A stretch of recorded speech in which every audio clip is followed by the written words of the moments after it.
Just give people a few more seconds here. You can sign in. Sure. Yeah.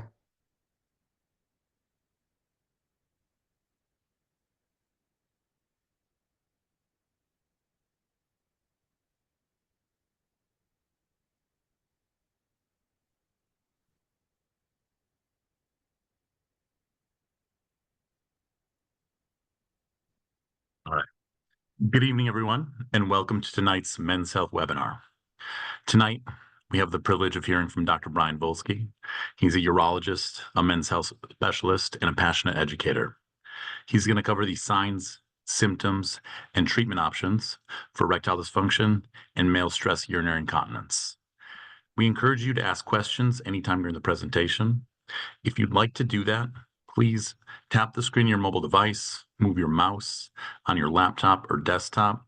There's going to be a toolbar in the Zoom app that pops up. One's going to say chat. So move your mouse, tap the screen, find the toolbar that says chat, type your question in, hit submit, and we will address those questions at the end of the presentation. Now, without further delay, I'd like to introduce Dr. Bryan Voelzke.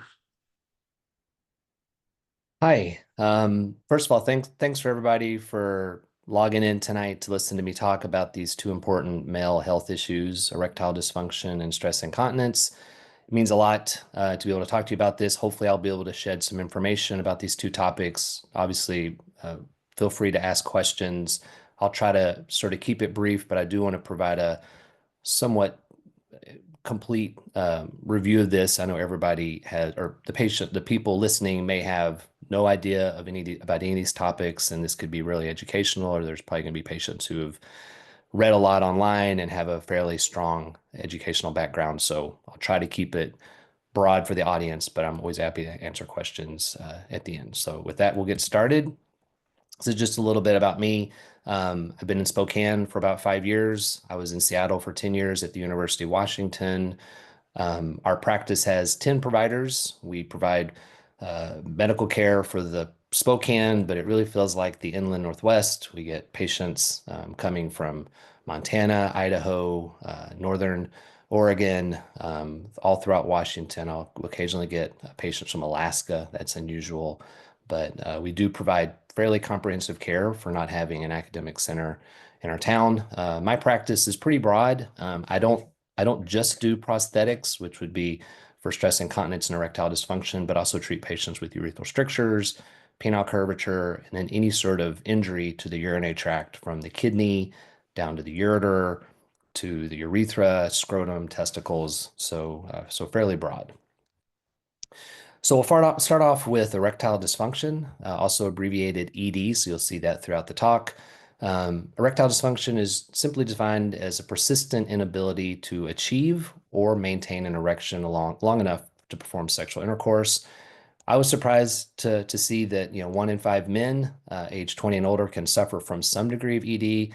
I would agree that when you get over the age of 40, we definitely have seen men come in with more commonly with erectile dysfunction issues than men between their 20s and 40s, especially now that you have simple treatment options such as Viagra, Cialis, and vardenafil.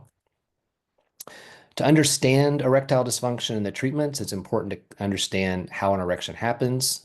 So there's the first thing that needs to happen is there needs to be nerves that sort of stimulate the erectile body, is also called the corpora cavernosa, to fill. You can see, I'm not sure if you can see my mouse, but in the photo here on the bottom left, it looks like almost like two eyes and a mouth. The mouth is an example of the urethra. That's where the urine goes through.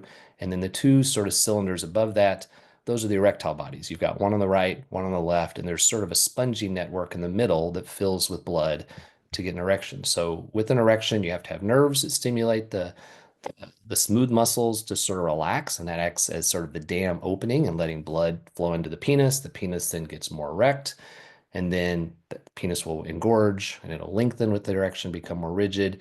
And then when you're done, when the erection is finished, those smooth muscles then contract. And when they contract, the blood's allowed to leave. And then the penis basically goes into a non-erect state. So it highlights that it's not just one issue, but you need nerves, and you also need blood supply to get to the erectile bodies, and you need those vessels to actually be open and allow blood to fill. So There can be singular causes of erectile dysfunction, but most commonly it overlaps. Age, as we talked about before, smoking, diabetes, hypertension, high cholesterol, depression. I think of depression as the medications that patients are given can sometimes have an impact on erections, even hypertension, obesity, sedentary lifestyle. These are all issues that can sort of play into erectile dysfunction. And I'm sure people have picked up on this, but they also are risk factors for cardiac disease and just vascular disease. And that's simply what erectile dysfunction is. It's thinking of it as almost like a penis heart attack. I mean, you're not getting blood supply to the penis, or the nerves have been damaged and they're not allowing the stimulation to happen to cause the blood to get into the penis.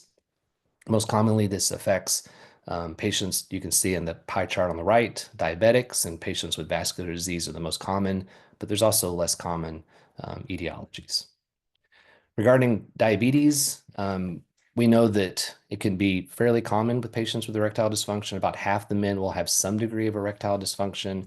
And in some patients, it can be the presenting symptoms. The pills, which we'll talk about here in a second, actually, I'll go back to the previous screen, may not be as successful. And the reason for that, which we'll discuss on the next slide, is the nerves with diabetes can get affected. So think of them just not conducting the impulses as well, or just being kind of non-reactive, so the nerves don't get down to the penis to stimulate an erection. Patients with diabetes will have heard making sure their diabetes is under better control because it can affect sensation in your fingers and your toes and fine digits. Penis is also a digit, so less nerve supply to the penis can affect erections. It also can affect blood vessels. So these pills need the nerves to be functional and the blood supply to be functional. So it's kind of a double whammy that if those things aren't working in diabetics, it can definitely prevent the pills from being successful. This graph or this picture just kind of shows at the top what a nerve and blood vessels can look like. And you can see as diabetes worsens, the sort of protective covering of the nerve can get affected, and then it just doesn't conduct as well, and that can cause problems with stimulating the beginning of an erection.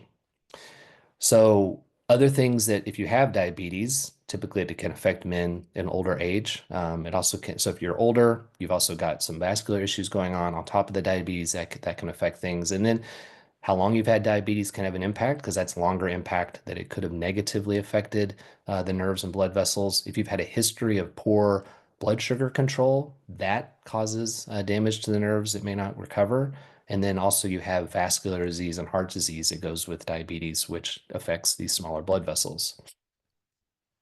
As I talked about earlier, think of erections as sort of a penis heart attack. When I see a patient that comes in that's not on any blood pressure pills, that's not diabetic, that doesn't have other factors that I think contribute to the erectile dysfunction, and they're just presenting with erectile dysfunction, if they don't have a primary care provider, I always recommend that they see them.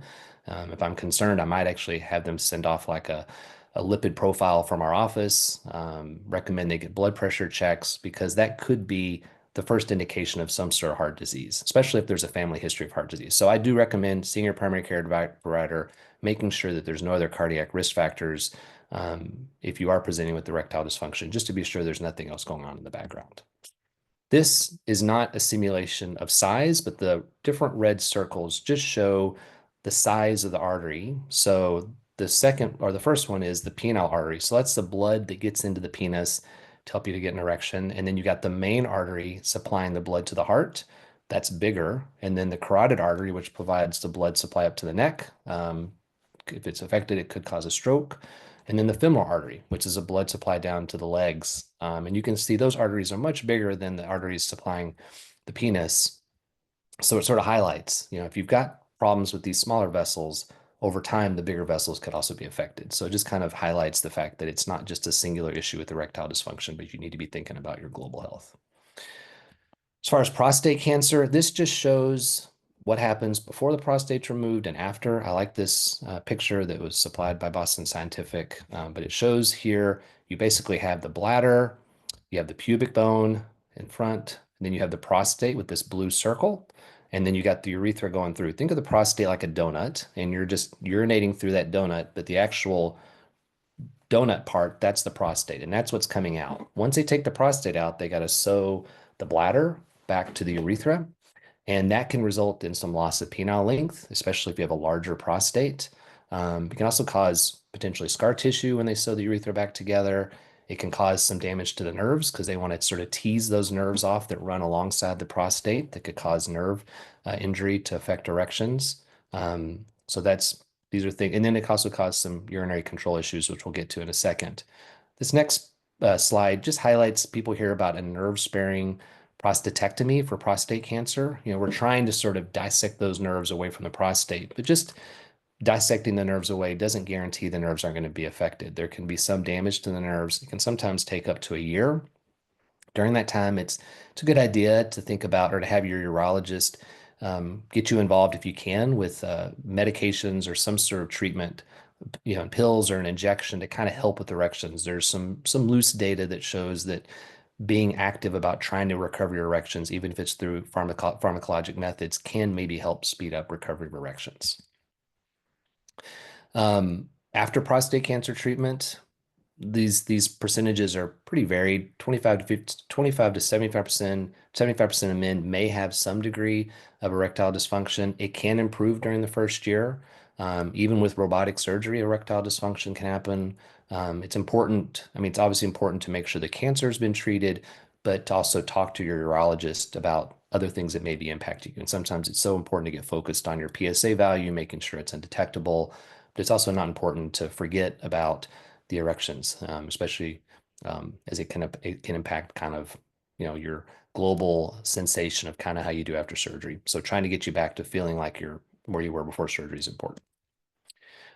These are the treatment options for men with erectile dysfunction. We typically start with the least invasive option. That would be the pills, so Viagra, Cialis, Levitra, and then vacuum erection devices, and then injections. So an injection, you typically you'll inject kind of at the base of the penis, and you can see here the needle is showing the needle actually going into the corporal body. Think of it as bypassing the nerves. So if you don't have good nerve function, the injections actually work a lot better than the pills. It's just invasive, but it bypasses that impulse that has to get to the penis to cause those smooth muscles to relax, to allow blood in. So it's more invasive, works better, but logically, people would probably rather try pills first before they go to injections. And then at the right-hand side would be a surgical approach, would be the penile implant.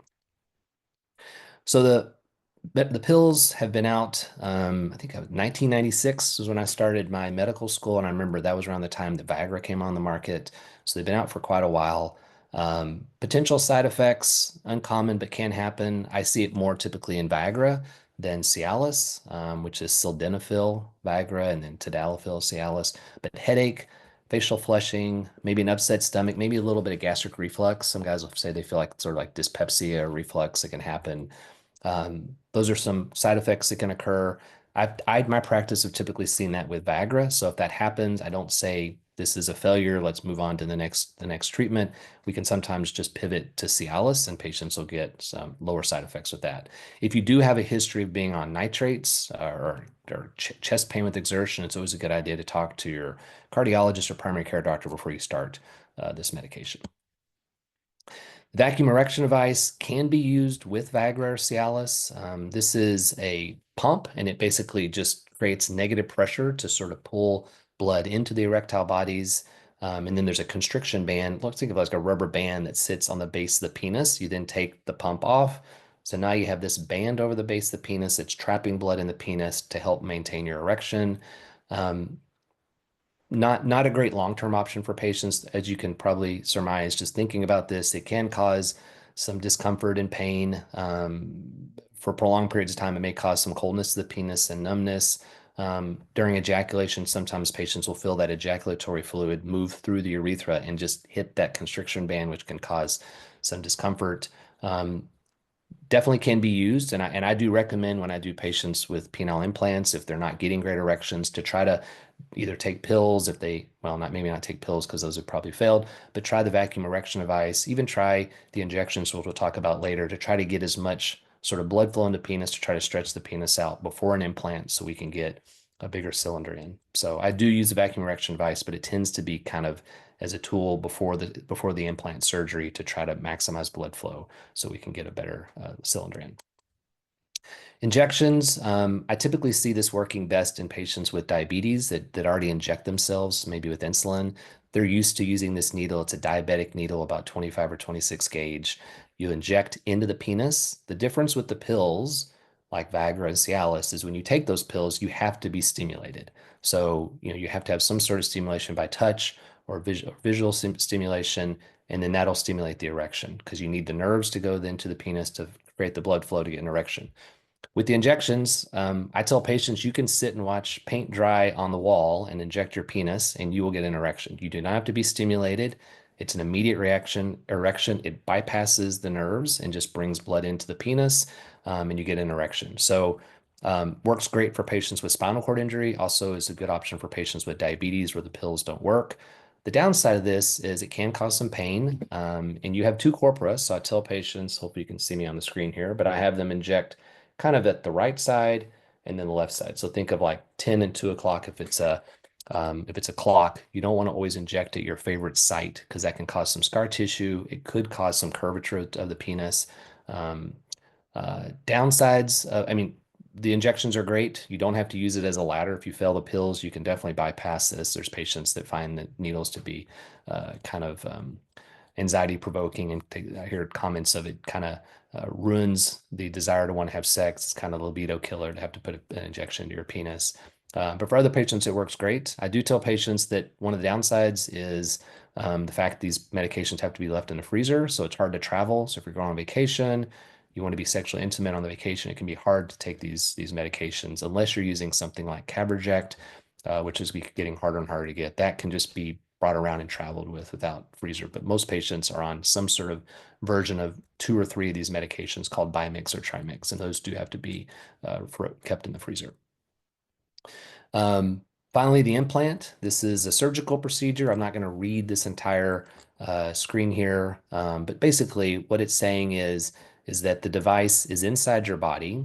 This is not something outside your body. No one's going to know that you have it. Your partner will know that you have it, but it basically is a cylinder that goes into each corporal body. So you're sort of replacing that spongy tissue that would fill with blood, and you're putting a cylinder on both sides. And then there's a pump that sits inside the scrotum. So it's kind of typically I try to put it behind the testicles or maybe between the testicles.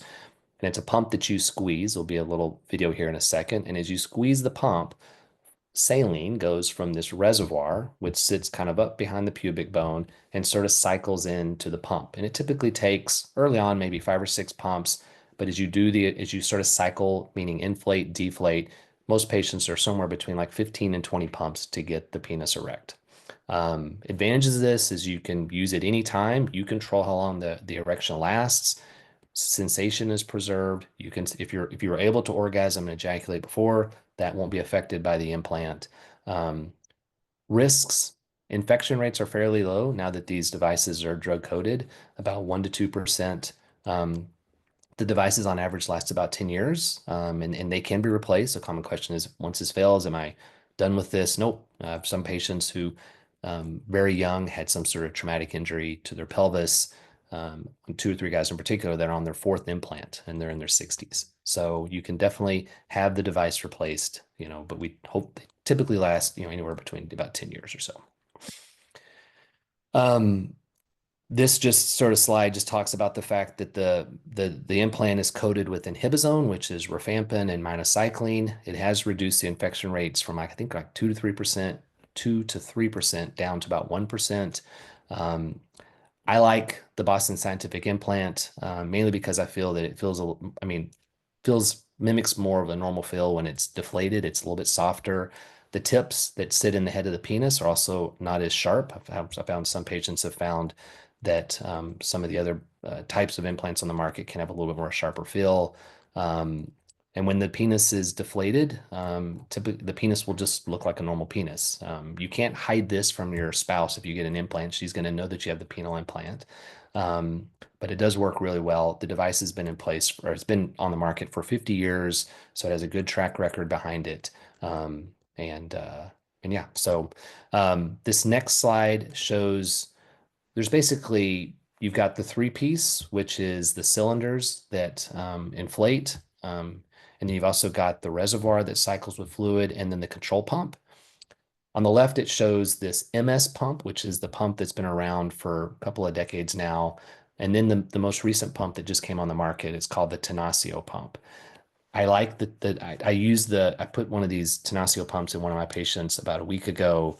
It just finally came on the market, and I like it for a couple reasons. One, with the old pump, it was circular, so when you're trying to squeeze it, sometimes the fingers would slide off, and that could be an annoyance. The other thing is you had to fully squeeze the pump when you were inflating it, which for some patients can be a little bit difficult, especially for men that are older. I like to have my patients use a grip strength machine in the clinic when I meet them first, so I can get an idea of what their pinch strength is like. And if it's a little bit on the weaker side, then I'll have them kind of work on squeezing a tennis ball or working on digit strength.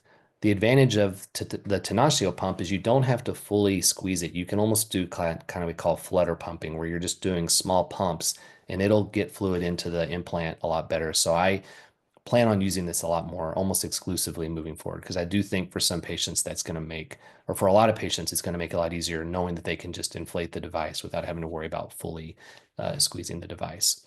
For patients that have, maybe a very hostile abdomen where it's going to be hard to get the reservoir in, or they have multiple medical problems, we sometimes will do a malleable prosthesis. Now, these are just 2 cylinders. This is this Tactra pump on the right. Basically, you just have cylinders that just go into the corpora. Um, for lack of a better way to describe it, we think of it as like a Gumby sort of penis, in the sense that you have this device in the penis and you just bend it up if you want to have an erection, and you bend it down when you don't have an erection. The problem is when you bend it down, it's still erect. It's just bent down. And I definitely recommend that patients, when we put this in, that they work on, bending it up and down early on, because it will take some time for it to kind of loosen up a little bit. It can be kind of rigid initially when the device goes in. This video right here just shows kind of how the implant works. It's a cartoon. You'll see here the cylinders and the corpora. You'll see the cartoon representation squeezing the pump, and then you see the reservoir up here that'll be cycling the fluid into the cylinders to give an erection. And then at the end, he'll deflate it, and you'll see the fluid go back into the pump. This is just a cutout showing what the reservoir looks like. I'll go ahead and start the cartoon. It'll take a couple seconds for it to start, and then I'll be quiet and let you guys watch it. So as you can see, the implant is inside the body. It's not outside. This is the erection phase, where you're bringing fluid into the cylinders. And then here he'll squeeze the deflation block. Fluid will go from the cylinders back into the reservoir to fill. That's how that works. Helps people to kind of see that. I did have a actual video of a patient inflating and deflating the device, and I was a little on the fence. Should I include it? Should I not? I didn't want people to be maybe uneasy by seeing that, but essentially I decided to take it out at the last second. But essentially, it just shows that the device is inside the body. There's not these big bulges that look sort of wonky. You have the control pump again in the scrotum. You have the cylinders inside the erectile bodies, and then you have the control pump kind of sitting behind the pubic bone, and it's sort of tucked deep within the pelvis. So unless you're a thin patient, we definitely have some patients that are thinner, where that reservoir has to be you can use a flatter version of it, or sometimes it can be a little palpable. But that's probably the biggest, or maybe the biggest frustration we typically hear from patients is that if they're thinner, that reservoir may be more visible. But since they have this flatter concealed reservoir, that's definitely made things better for patients. So again, the device has been around for 50 years. Now, mind you, you're taking patients who have already failed pills or don't want injections and have failed everything, and now you're giving them the ability to have an erection. So the satisfaction rates are actually very high.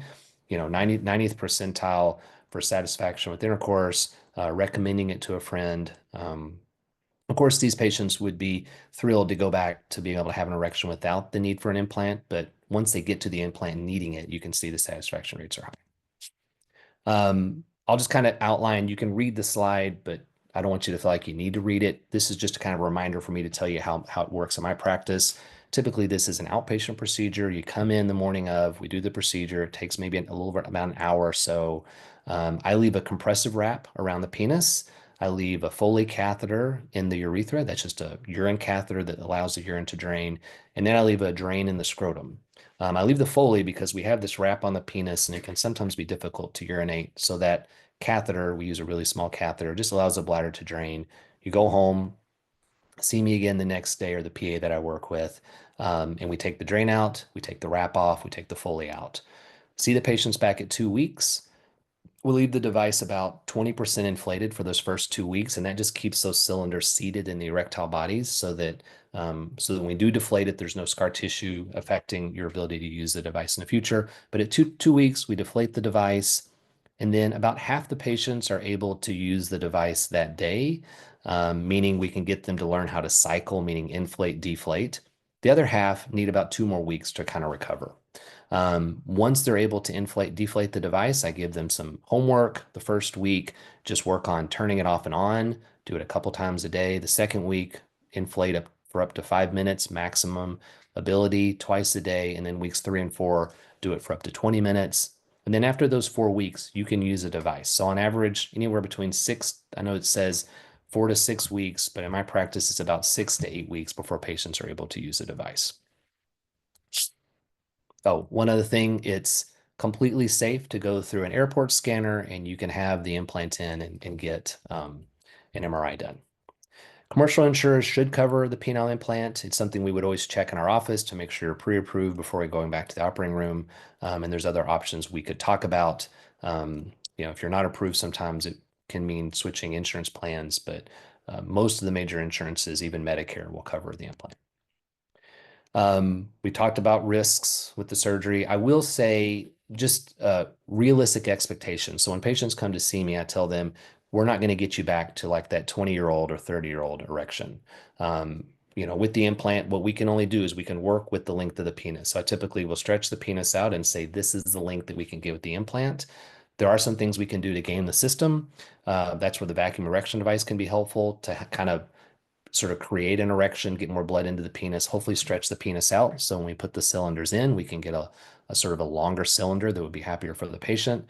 Also, and I tell patients, no matter what the internet says, we can't guarantee what additional length you're going to get once the implant gets in. I know there's some data on the internet and have patients come in and shown me and said, this is what I was supposed to get. I just tell patients, I want you to cycle the implant every day for the first 6 months. Think of the implant as a tissue expander. It is going to stretch out the tissue. So, you will get some additional length and girth just from cycling the device. And you'll see that by the fact that you have to put more pumps into the implant to get an erection. So most guys start off with maybe 5 or 6 pumps they can tolerate. Then they're getting up to maybe 15 or 20 pumps. And that doesn't tell us the device has failed. It just says that you're more saline into the cylinders and you're getting a better erection and the tissue stretching out. The other thing I tell patients is that sometimes anatomy can be an issue. You've got the erectile bodies here. Think of you got the one on the right and one on the left, and you've got the head of the glans penis on the top. I tell patients, think of it as like a hat that you sort of wearing over the corpora. We try to get those cylinders all the way into the tip of the penis when we do the surgery, but some patients just genetically don't have the cylinders going all the way to the tip. So sometimes we have to do something to kind of seat the head of the penis so it's down onto the corpora, so it's easier, or it's more satisfactory for the patients. But these are things we typically don't know until we get in the operating room with sort of the anatomy.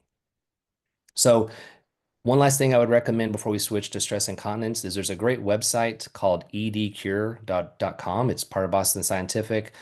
There's a great series on there called Hard. It's kind of a play on words. Some patients find it to be kind of comical, but it basically speaks to the fact that erectile dysfunction can be a difficult topic to discuss.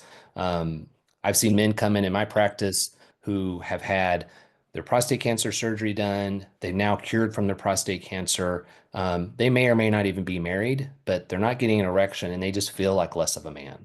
And that can be really tough, for men to go through because, you've now kicked cancer and now now you just feel like you're less of a man. And I used to think, well, why does this guy want a penile implant? He's not married, he's not sexually active.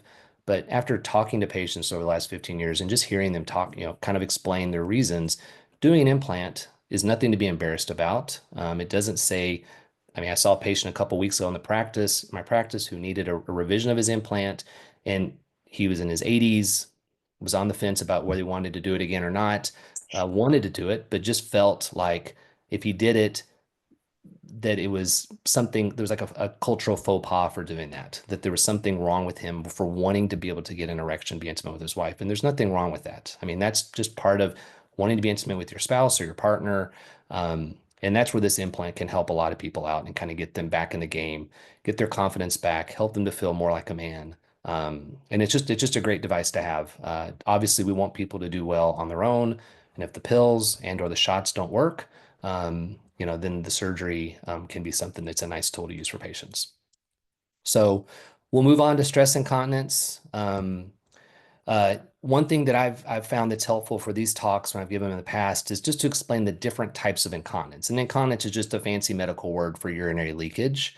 Urge incontinence is that feeling like you got to go and you can't get to the toilet in time. That's urge incontinence. Stress incontinence, which is what we're going to talk about, is you bending down to tie your shoes or coughing or laughing or sneezing and leaking urine from the penis. Overflow incontinence is sometimes we see this in diabetics where those nerves aren't working in the bladder to tell the brain, hey, I got to go to the bathroom, or to get the bladder to squeeze. And what happens is the bladder is so full, you're just overflow dribbling urine out of the penis.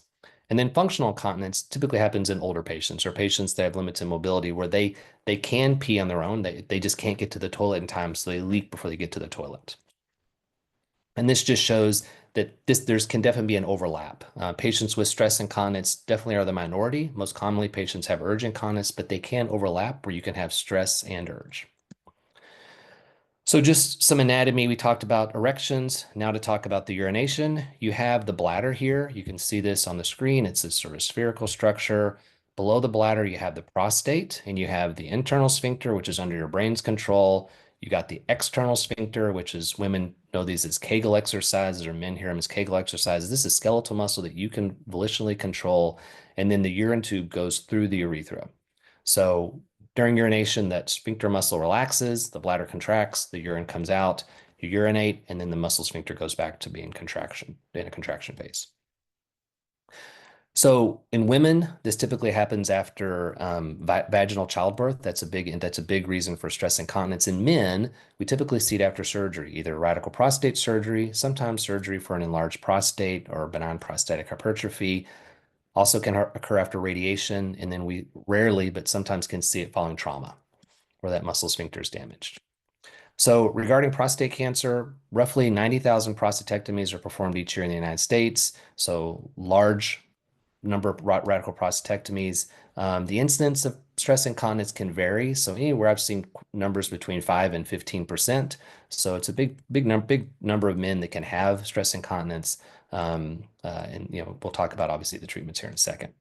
During the prostatectomy, we talked about this before. Similar, basically the radical prostatectomy, they're taking the prostate out.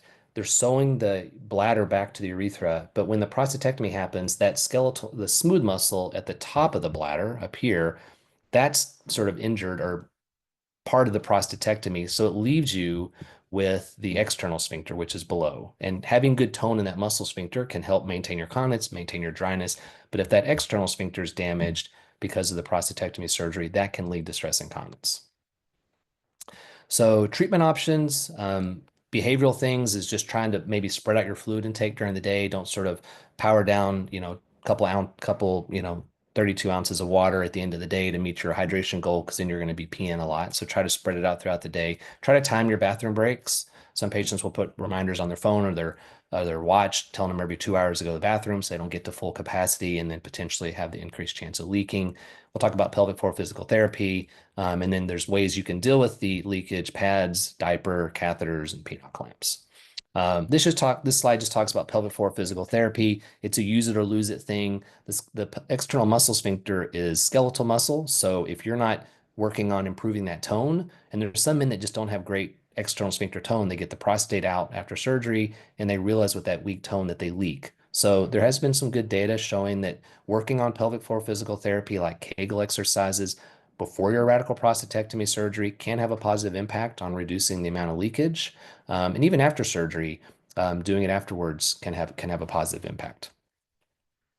So lifestyle interventions, we talked about this before, time voiding, trying to measure your fluid throughout the day, avoiding bladder irritants like monster drinks, Red Bull, coffee, tea with caffeine in it. I tell patients, you're a big boy, you can drink whatever you want. However, if it's primarily these sort of stimulants that make more urine, you're just going to leak more.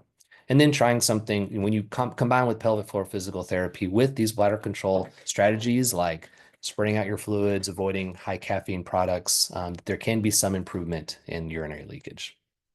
Penile clamps really aren't a great long-term option. I have a limited cohort of men in my practice that can wear these clamps throughout the day, but most patients can tolerate maybe 10 or 15 minutes. And what this is like a big spongy clamp that just fixes over the penis, compresses the urethra so you're not going to leak. And then when you feel like you need to go, you unclamp it, and then the urine just drains out of the penis. But again, can be fairly uncomfortable for patients and not a great long-term option.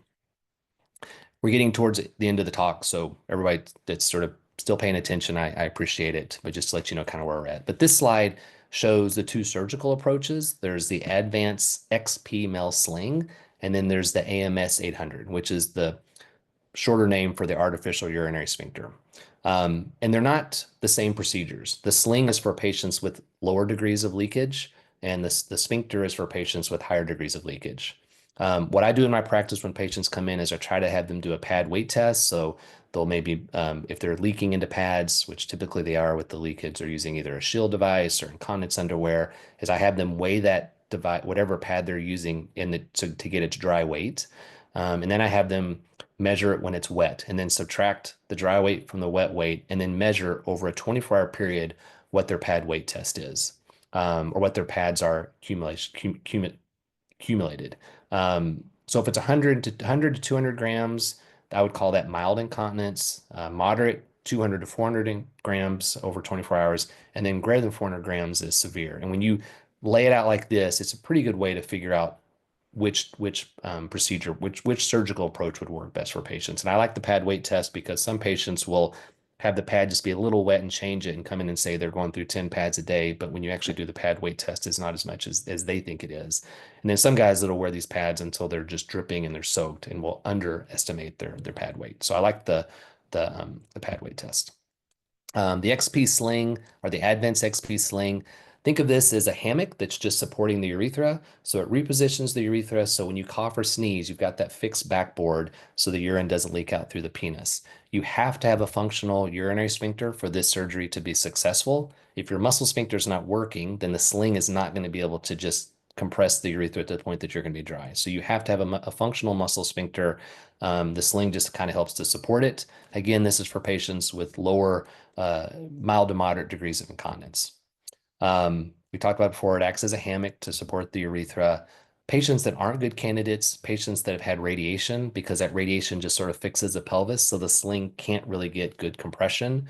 I've had patients that have been referred to me that have had these slings put in when they've had radiation, and those are the patients in my practice that I've seen like an erosion through the urethra. That's typically why they're referred. So we have to do work to get the sling excised, and it can be a big headache. So I don't recommend doing the sling if you're radiated. Prior urethral surgery also can cause scar tissue. If you've had multiple injections of collagen or different things into the urethra, that can also affect urethral mobility. And then if your bladder doesn't function, it can be sort of a relative contraindication because again, your bladder has to squeeze to get the urine out. And if your bladder's not squeezing, you're just going to go into retention after that procedure. The artificial sphincter has been around also for around 50 years. I'm not going to read through all this, but same thing as a penile implant. It's implanted inside your body. However, the pump is much smaller. It's about the size of my pinky finger, and it sits kind of in the lateral aspect of your scrotum, and that's what you're going to squeeze. The balloon is about the size of a ping pong ball, and that's what goes behind the rectus muscle. So much smaller than the balloon or the reservoir for the penile implant. And is also coated with an antibiotic substance. So the infection rates are very low, like 1 to 2%. This is just a diagram showing what the device looks like inside your body. Again, this is entirely inside your body. This right here on the right is a control pump. That's what you squeeze like once or twice. When you do that, think of sort of a dam that opens. Urine's able to go through. It lasts about 20, 25 seconds or maybe 30 seconds, and then the cuff will just close off on its own. It's not battery powered. It's not like a pacemaker battery that has to be changed. It just works through pressure dynamics. And as the cuff is empty, then it just fills back up. So it takes about 20, 30 seconds. If you still feel like your bladder's full, just give it a couple more squeezes and the bladder can empty. This is a video showing what the artificial sphincter looks like. So again, it'll show the guy's fingers squeezing the control pump, and then you'll see the cuff open, and you'll see urine come through, and then you'll see it close back off. So you only have to squeeze it to get it to open. You don't have to squeeze it to get it to close. So I'll kind of talk while he's showing this to kind of give you some insight. So that's him squeezing the pump. You'll feel the pump or the control pump actually dimple and indent. That's the feedback to you that the cuff is open. Obviously, the urine's going to come out. And then what happens here, urine is draining out from the penis, and then the fluid cycles back into the control pump I'm sorry. So after about 30 seconds, the fluid will then cycle back into the reservoir. And what'll happen is that dimpled control pump will then fill. And that's a tactile feedback to you that it's safe now to pull up your pants and go about your business. High satisfaction rates with this. This is an obvious one. You've taken patients who are really severe degrees of leakage, almost embarrassed to get out and do anything, worried about the smell of the urine in their incontinence underwear, and you've now made them pretty much either no pad or one pad a day. So high satisfaction rates. Again, the device lasts about 10 years and then it can be replaced. So again, high satisfaction rates. The nice thing is you achieve the ability to control your bladder. I think that's the highest satisfaction rate. When these devices fail and have to be replaced because the tubing breaks, these are really unhappy patients, and so you can get them back in and get the device back in so they can get back to living their life. The website for the incontinence, for the artificial sphincter and the sling is called fixincontinence.com. I would encourage people to look at that if they're interested. It has a lot of great content. It doesn't have a series like the erectile dysfunction called Hard. However, they are coming out with a series to kind of give the patient perspective, which I think will also be helpful. So that's it. Hopefully it wasn't too much talking. I've been told I'm kind of a talker, but hopefully what I said was helpful. You can see my information here. I'm with Spokane Urology. Our phone number, 509-747-3147. I will say one of the gripes with our business is sometimes the phones. We cover a large cohort of patients. We're the only practice left in town. Our people manning the front desk for our phones do their best to answer the phones. I think we'll have the names or numbers of the people who sign up for this webinar, and I'll try to get our office to be looking for those patients if they call, or maybe even if I can get our staff to maybe give a phone call if patients are okay with that, just to make sure that if they want to be seen, we can get them in to be seen in the office. But more than happy to help. I have a lot of years behind me doing these operations, and it makes me really happy to be able to do this. So I'll be quiet and let Mike take over and tell me if there's questions that people want to talk about. Thank you, Dr. Voelzke. First question, can you speak to penile curvature? Yeah. Yep, that's a great question. So one thing I didn't mention is before we start the procedure, I'll inject local to kind of numb up just to help with postoperative healing, and I inject saline into the penis so we can see the curvature before we start. If it's about a 20 to 30 degree curvature or about 20 degree curvature, typically the implant will correct that. We put in the CX implant, which has more of a rigidity to it. If it's more than that, we can do some bending called modeling, where you're essentially just kind of bending the penis and kind of breaking that plaque, and that can sort of result in straightening of the penis. For guys with more severe degrees of leakage, we'll typically know, more severe degrees of curvature. We typically will know that before the operation. Maybe the patient brings in a photograph, or we can do an artificial erection in the office. But seeing that curvature, we then sometimes will place a couple stitches to kind of straighten the penis. I don't try to get it perfectly straight because I want to let the implant do like maybe the last 20 degrees of work so we don't shorten the penis any more than we need to, but that'll get it straight enough to where then the implant can kind of finish that off. And that's another reason I recommend cycling every day for the first 6 months, is that it will work to kind of stretch out the corpora and help to straighten things. So it definitely can be done. Thank you. Sure. So for a patient who's undergone prostate cancer treatment, there's no specification of what type, when should they start expecting to see improvements? Is this erections or leakage? Doesn't specify. Okay, so I'd say with erections, the difference between surgery and radiation, with radiation, you're going to see a decline in erections over the first year steadily. And with surgery, you're going to see an immediate drop in erections that will slowly improve after surgery. So when you if you take it out to a year, the radiation declines a little bit, maybe meets right here, and then the surgery will kind of improve a little bit. So at a year, pretty similar for surgery and radiation. It's just a matter of when you experience the radiation. I think it's a good idea once you recover from the surgery and it's safe to start taking like a daily Cialis. It's 5 mg. I think of it as a men's multivitamin almost. So if it's safe for you to take, I recommend 5 mg daily. And then you can experiment, a couple times a week with going up to a higher dose. I typically go to 20 mg Cialis just to see what kind of impact you can get. Think of it as physical therapy to try to get more blood into the penis. That's not working. You can always move on to injections to try to also stimulate blood flow into the penis. I'll typically wait up a year before doing any surgery, but there's definitely men that I've operated on sooner where it's barely obvious that they need something done, and we don't want to make them wait a year. With the urinary leakage, I won't wait a year. The guy's heavily wet after surgery, which is on the uncommon side.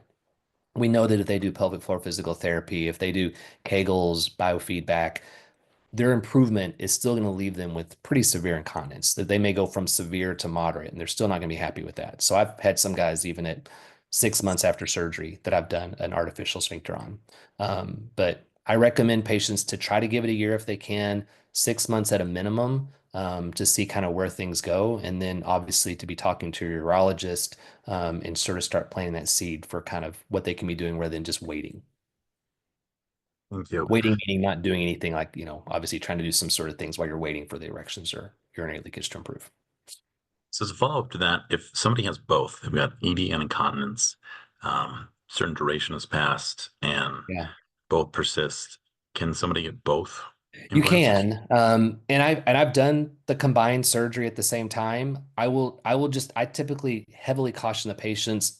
I don't like to do them both at the same time because when I've done it, there's definitely a lot of pain.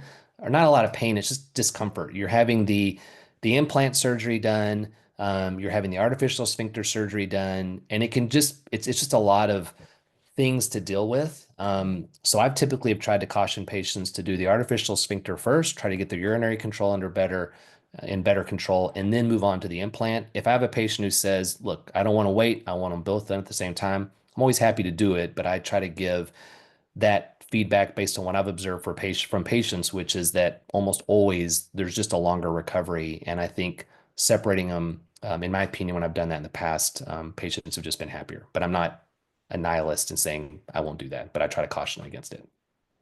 Thank you. So for men who, as you mentioned, different types of incontinence are going to or going to the bathroom frequently throughout the evening, are there options for those men as well? Yeah, so that's something we would want to work up in the office. We would typically do a 24-hour voiding diary to see, that includes like what are you drinking during the day, what pills are you on, or if you're on a water pill, taking those pills in the morning, not taking them at night because you're going to pee more. Doing the bladder or the bladder diary will allow us to see kind of what your bladder capacity is. Some guys just have a small bladder and they just pee more often. If they're peeing more at night and they're not doing it during the day, there are some men that just when they're laying flat on their back, it's just easier for the blood to get to the heart and then get to the kidneys and have you pee. So for older patients, I sometimes will, if they nap during the day, have them kind of nap with their feet under a pillow to try to get more blood supply to the heart and the kidneys to where they can maybe pee off more of that fluid during the day. Sometimes if it's more urge or bladder capacity related, sometimes we'll try something like, an oral medication like an anticholinergic like oxybutynin or Detrol, or maybe even Botox. I have a rare number of patients that just have isolated what we call nocturnal enuresis, where they just leak at night. And there's some medication called vasopressin or DDAVP that we use. So there are options. It'd just be something we would have to work up in the office because the etiology can vary for patients. Now, there's a follow-up to a question I was asked earlier about penile curvature. If somebody has curvature, but they're not experiencing erectile dysfunction, is that something you can treat? And if so, what do you do for that?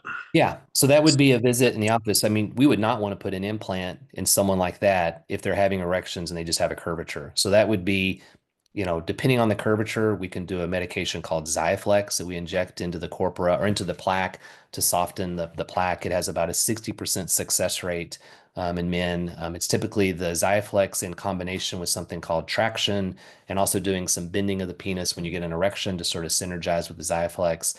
And then there's plication surgery where we go in and just basically correct the curvature. The advantage, I mean, this is something I could get into more in the office, but there's definitely treatments for the curvature that does not necessitate you to getting an implant. So, question about the penile implant. Have you ever had somebody who could not get the pump to work? I'm assuming, I mean, the Yeah, pump yeah. that's included with the implant.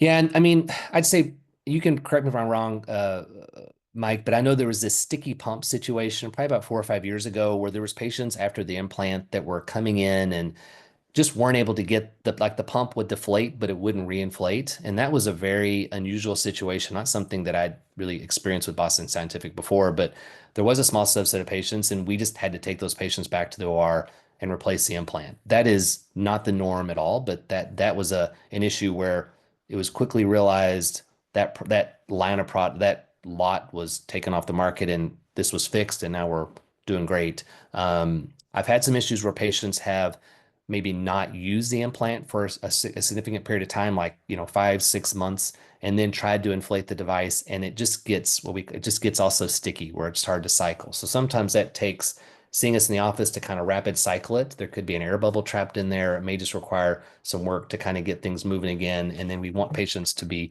cycling it, at least once or twice a week if they can, just to kind of keep those gears moving. And then there's instances where there's a malfunction where the this would typically happen either immediately after surgery or there was something that happened in the operating room that was unrecognized, which would be fairly rare, but typically it's something that happens after the surgery where the fluid, the tubing that's cycling the saline maybe has a small leak to where early on maybe you can get it to inflate, but it's really slow. But as it goes further and further on and there's less fluid in the reservoir, it almost like just stays deflated and won't inflate. And for those patients, we would do some radiographic imaging, evaluate them in the office, and sometimes it may require just replacing the device. Well, for somebody who is more senior, uh, is penile implants or any of these interventions, are they still options, or is there an age at Yeah. which you're no longer a candidate? Well, I mean, yeah, I mean, there's age. I mean, someone in their 90s, that's it, I haven't done it, but I have colleagues that have put implants in patients in their 90s. I've done typically, I have a fair number of men in their 80s where we've replaced the device or put the implant in. I think when you get into your 90s, some of the issues is then your ability to be able to squeeze the pump. You can also incorporate it into foreplay and have your partner sort of cycle the pump. But for some patients at that age, either they've aged out where the surgery is a risk because of cardiac disease or history of stroke or things like that. So we'd want some sort of clearance from the cardiologist that it's safe to proceed. But if they're cleared and they're fit, there's a lot of farmers out here in this part of Washington as opposed to Seattle that are look a lot fitter at 90. It doesn't preclude you. It just means we may need to be more cautious before we proceed and make sure everybody's given us the approval. You. So it looks like we have no further questions this time. I'm going to put a last call out there for questions.